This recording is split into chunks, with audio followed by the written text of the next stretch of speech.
आज stories by engine दीवा की ये प्रस्तुति ना तो किसी विजय का उत्सव है और ना ही पराजय का शोक गीत। ये कहानी है उन निर्णयों की जो कोई भी समाज कभी लेना नहीं चाहता, लेकिन इतिहास ने कुछ समाजों को उन्हीं क्रूर क्षणों में खड़ा कर दिया। ये कहानी है उन रातों की जब तलवारें लड़ रही थी और चिताएं जल रही थी, जहां जौहर और साका जैसी विभत्स परंपराओं का जन्म हुआ। ये परंपराएं नहीं थी, ये विवशताओं के दस्तावेज थे। इतिहास केवल राजाओं की जीत हार की सूची नहीं होता। इतिहास वो स्मृति भी है जब मनुष्य के सामने कोई सही विकल्प नहीं बचता। आज की ये कथा विजय की नहीं, ये कथा है भय, सम्मान, सामाजिक चेतना और उस समय की मानसिक सीमाओं की। ये कथा है जौहर और साका की। मध्यकालीन भारत में, विशेषकर राजपूताना में, राजपूत समाज की पहचान थी युद्ध प्रियता, स्वाभिमान और स्वतंत्रता के लिए अंत तक जाने का संकल्प। राजपूतों को राज्य खो जाना स्वीकार्य था, लेकिन सम्मान खो देना बिल्कुल नहीं। यही कारण था कि राजपूताना का देश प्रेम इतिहास में एक किंवदंती बन गया। 17वीं शताब्दी में भारत आए इटालियन यात्री निकोलाओ मैनुची, जो दारा शिकोह के दरबार से जुड़े थे, राजपूतों के बारे में लिखते हैं कि राजपूत हिंदुस्तान के सबसे अधिक युद्ध प्रिय लोग हैं। राजपूत योद्धा अंतिम श्वास तक युद्ध करते थे और जब हार अपरिहार्य हो जाती थी तब जन्म लेती थी दो कठोर परंपराएं, जौहर और साका। जौहर ना कोई उत्सव था, ना कोई धार्मिक अनुष्ठान। जौहर था एक अंतिम बेहद पीड़ादायक मानवीय निर्णय। जब किसी किले की हार निश्चित हो जाती तो ये स्पष्ट हो जाता कि स्त्रियां और बच्चे शत्रु के हाथों बंदी बनाए जाएंगे। तब राजपूत स्त्रियां स्वेच्छा से सामूहिक अग्नि में प्रवेश करती थी। उद्देश्य एक ही था, अपमान से बचाव। स्त्रियां अपने विवाह के वस्त्र पहनती, सिंदूर से सजी हुई, अपने छोटे बच्चों का हाथ थामे और एक विशाल चिता में एक एक कर उतर जाती। ये आत्मदाह अक्सर रात्रि में होता, वैदिक मंत्रों के साथ, ताकि अगली सुबह शत्रु केवल राख पाए, जीवित बंदी नहीं। आज भी कई राजपूत क्षेत्रों में दाहिने हाथ की हथेली की छाप उन स्त्रियों की स्मृति के रूप में पूजनीय मानी जाती है। पर हमें ये स्वीकार करना होगा, जौहर वीरता से अधिक एक मानवीय त्रासदी थी। ये स्पष्ट समझना बहुत आवश्यक है कि जौहर सती नहीं था। सती में एक विधवा स्त्री अपने पति की चिता पर जलती थी, जबकि जौहर एक सामूहिक सामाजिक निर्णय था जो युद्ध, भय और उसकी सामाजिक मानसिकता से जुड़ा था। ये कोई दैनिक प्रथा नहीं थी, ये संकट की उपज थी। जौहर के बाद अगली सुबह किले के पुरुष साका करते थे। साका का अर्थ था मृत्यु तक युद्ध। पुरुष स्नान करते, केसरिया वस्त्र धारण करते, अपनी पत्नी और बच्चों की चिता की राख अपने मस्तक और शरीर पर लगाते, मुख में तुलसी का पत्र रखते और फिर किले के द्वार खोल दिए जाते थे। इसके बाद या तो शत्रु का संपूर्ण विनाश होता या स्वयं का। राजपूत समाज में जीवित बंदी बनना मृत्यु से भी अधिक अपमानजनक माना जाता है। इतिहास में जौहर के सबसे प्रसिद्ध उदाहरण चित्तौड़गढ़ से जुड़े हैं। चित्तौड़ मेवाड़ के सिसोदिया वंश की राजधानी। यहाँ 3 बार जौहर हुआ, 1303 में, 1535 और 1568 में। 1303 में चित्तौड़गढ़ का पहला जौहर हुआ। दिल्ली सल्तनत के शासक अलाउद्दीन खिलजी का साम्राज्य उस समय अपने विस्तार के चरम पर था। उत्तर भारत की सीमाएं उसकी सत्ता को स्वीकार कर चुकी थी और अब उसकी दृष्टि राजपूताना के दुर्गों पर टिकी हुई थी। उन्हीं दुर्गों पर जो केवल पत्थर के नहीं थे बल्कि स्वाभिमान की दीवारों के बने थे। उनमें सबसे प्रमुख था चित्तौड़गढ़, मेवाड़ का अभेद्य किला, गुहिल वंश की राजधानी और राजपूत अस्मिता का जीवन प्रतीक। इतिहासकार कहते हैं ये आक्रमण मुख्यतः राजनीतिक और सामरिक था। चित्तौड़गढ़ का सामरिक महत्व और राजपूताना पर प्रभुत्व स्थापित करने की इच्छा यही कारण थे अलाउद्दीन की चित्तौड़ की यात्रा के। पर इसी आक्रमण से जुड़ी एक कथा और भी है जो इतिहास और लोक कथा दोनों के बीच स्थित है। रानी पद्मावती यानी पद्मिनी की कथा। मलिक मोहम्मद जायसी के ग्रंथ पद्मावत के अनुसार रानी पद्मिनी की सुंदरता की चर्चा अलाउद्दीन तक पहुंची और उसी ने उसे चित्तौड़गढ़ की ओर आकर्षित किया। आधुनिक इतिहासकार इस कथा को लोक स्मृति और साहित्य का भाग मानते हैं और कहते हैं कि वास्तविक कारण राजनीतिक विस्तार ही था। पर सत्य तो ये है, कारण चाहे जो भी रहा हो, परिणाम अत्यंत भीषण था। अलाउद्दीन खिलजी ने चित्तौड़ को महीनों तक घेर कर रखा। किले के भीतर अन्न कम होने लगा, जल सीमित होने लगा और संसाधन धीरे धीरे समाप्त होने लगे। पर गुहिल वंश के शासक राणा रतन सिंह और उनके योद्धा अंतिम श्वास तक लड़े। हर दीवार, हर द्वार, हर प्रहर प्रतिरोध की कहानी कह रहा था।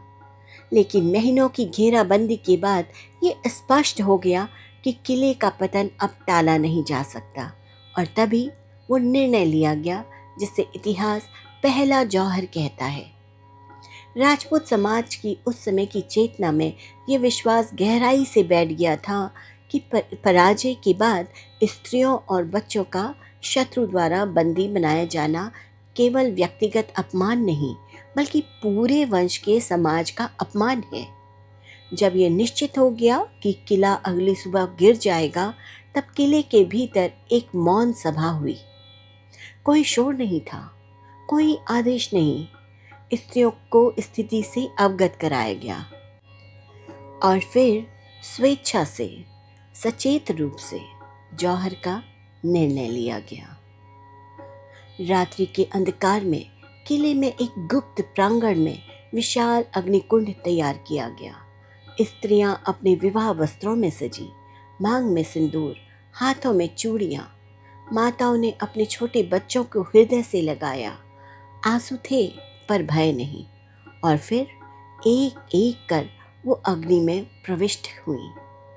ये कोई उत्सव नहीं था, ये क्रोध नहीं था, ये वीरता का प्रदर्शन भी नहीं था।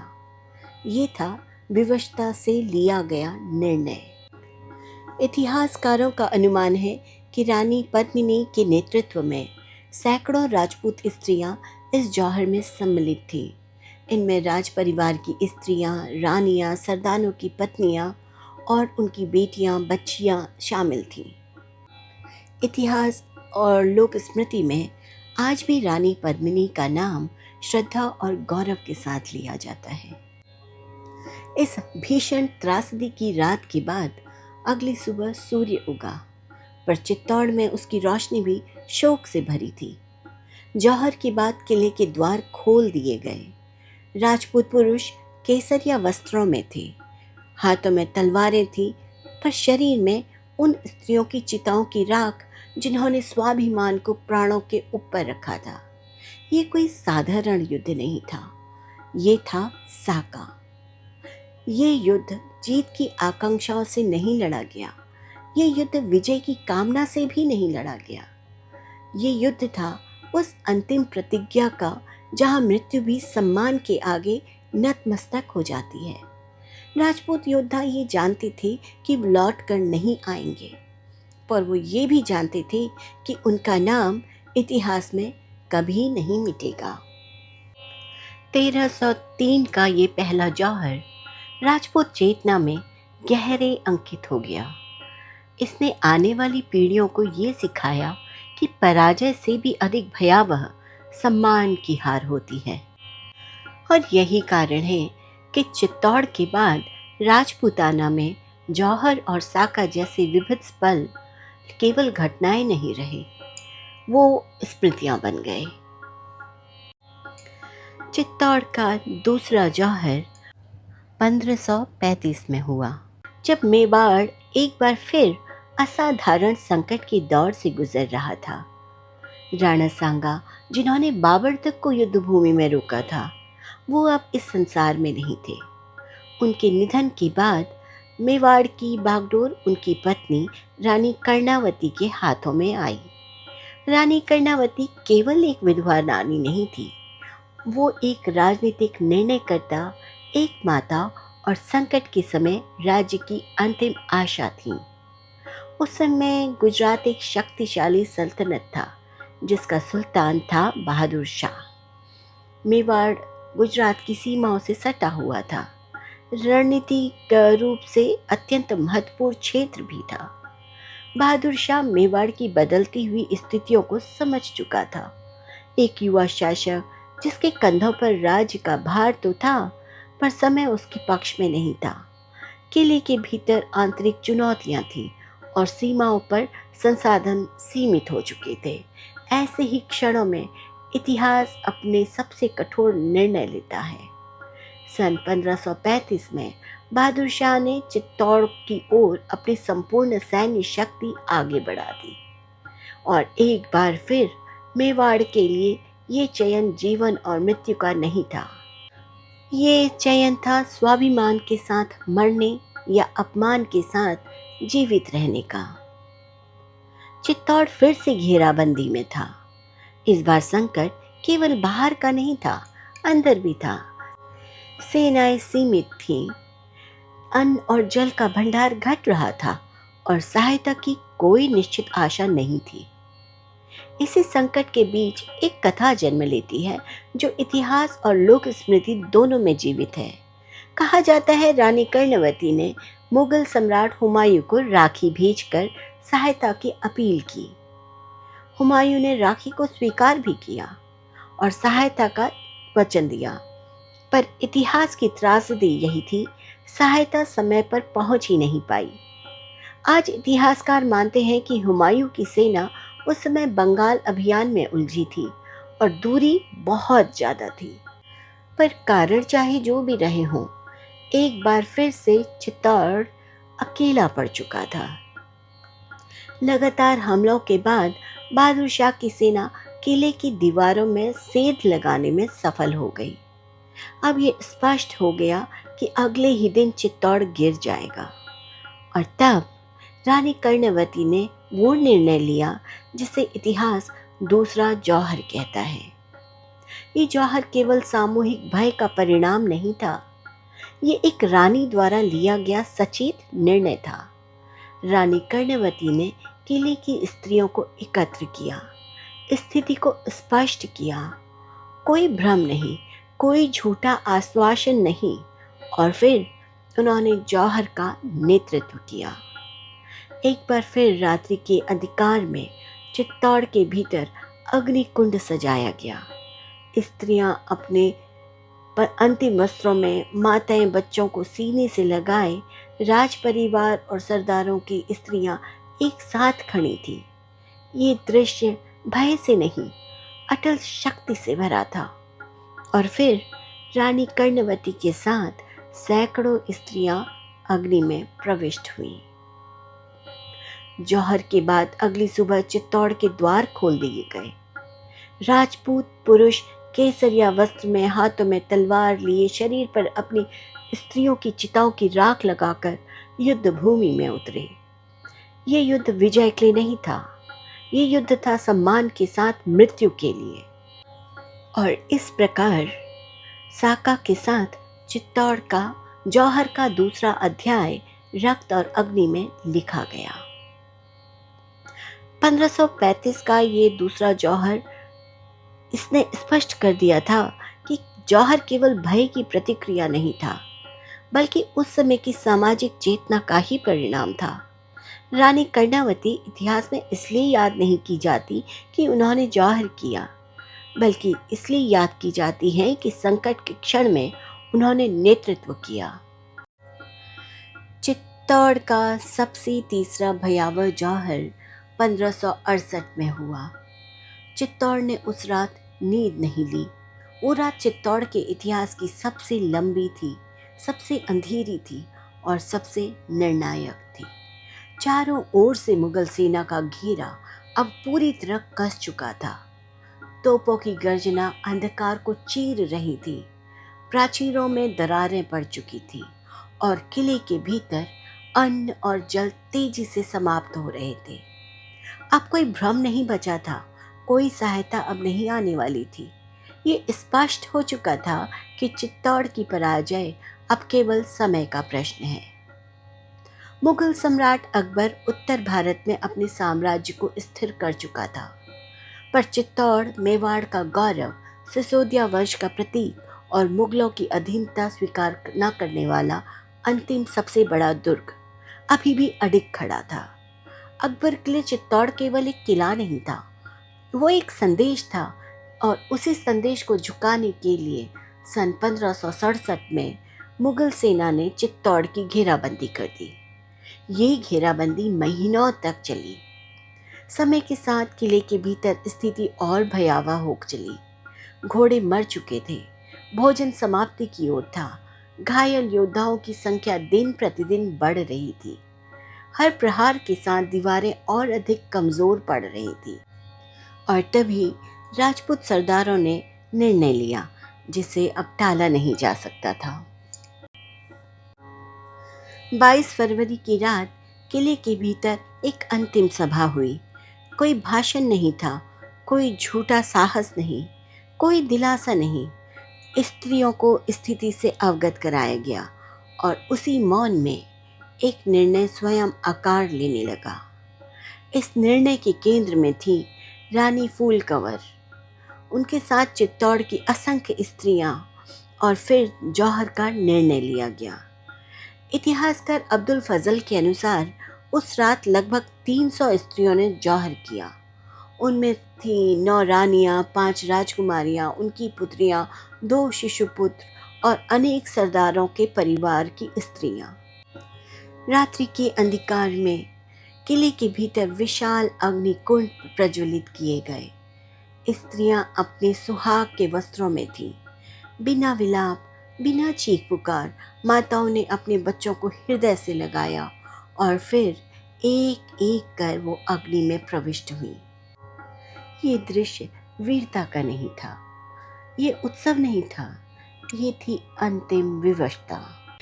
23 फरवरी को किले के द्वार खोल दिए गए। लगभग 8000 राजपूत योद्धा केसरिया वस्त्र में, हाथों में तलवार, शरीर में अपनी स्त्रियों की चिता की राख लगाए युद्ध भूमि में उतरे।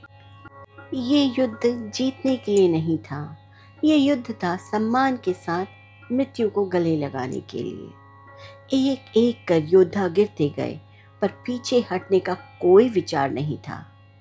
इतिहासकार लिखते हैं, ये युद्ध इतना भीषण था कि विजयी होने के बावजूद मुगल शिविर में उत्साह का वातावरण नहीं था। अबुल फजल ने अकबरनामा में उल्लेख किया कि ये एक ऐसा युद्ध था जिसने विजेता को भी मौन कर दिया। चित्तौड़ जीत लिया गया, पर उसकी आत्मा नहीं जीती जा सकी। 1568 का ये तीसरा जौहर राजपूत इतिहास का सबसे दर्दनाक अध्याय है। इसके बाद चित्तौड़ फिर कभी राजपूत शक्ति का केंद्र नहीं बन सका। पर ये रात ये सिखा गई कि इतिहास में कुछ जीतें ऐसी होती हैं जो जीत कर भी हारी हुई लगती हैं।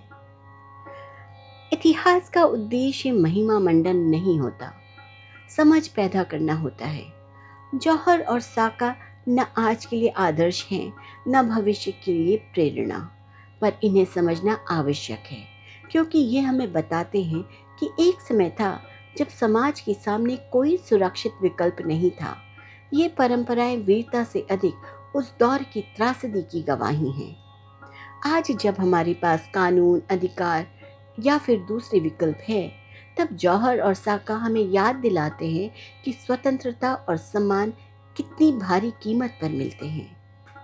ये कहानी आग की नहीं है, ये कहानी है मानवीय विवशता, सामाजिक चेतना और इतिहास की सबसे अंधेरी रातों की।